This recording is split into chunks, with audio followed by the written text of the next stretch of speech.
السلام علیکم، کیسے ہیں آپ؟ امید ہے اللہ کے حکم اور کرم سے ٹھیک ہوں گے۔ اللہ تعالیٰ آپ کو ایمان کی بہترین سے بہترین حالتوں میں رکھے اور آپ کی طرف آنے والے ہر شر کو خیر میں بدلے۔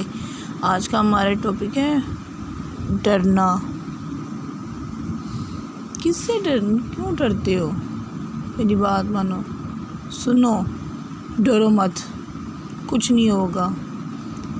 کسی سے نہ ڈرو، نہ لوگوں سے ڈرو، نہ تنہا ہو جانے سے ڈرو، نہ اپنے آنے والے مستقبل سے ڈرو جس کا آنا یقیناً ہی نہیں ہے۔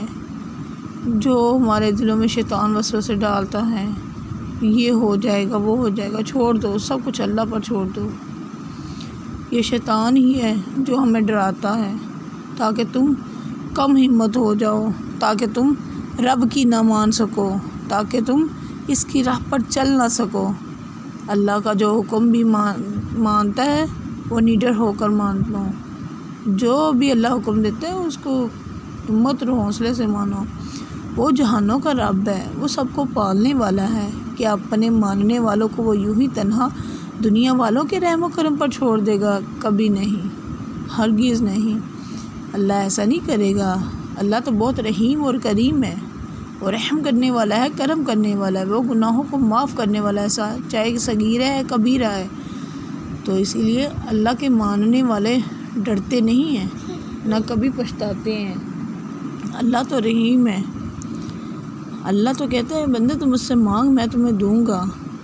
تم مجھ سے سچے دل سے مانگ کر تو دیکھ، بے شک میں تمہاری دعاؤں کو قبول کرنے والا ہوں، تمہارے سچے خلوص کو جانتا ہوں، میں تمہارے ظاہری اور باطنی میں باتوں کو جانتا ہوں، تمہارے صغیرہ کبیرہ گناہ بھی مجھے پتہ ہے۔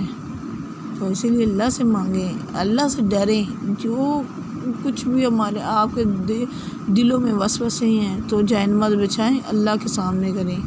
بے شک وہی ہے جو اعلیٰ کل شیء قدیر ہے، جو ہر چیز پر قادر ہے۔ اس کی اجازت کے بغیر پتہ نہیں ہلتا، ہم تو پھر انسان ہیں۔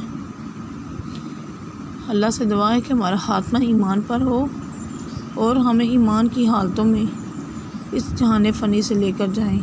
اللہ حافظ۔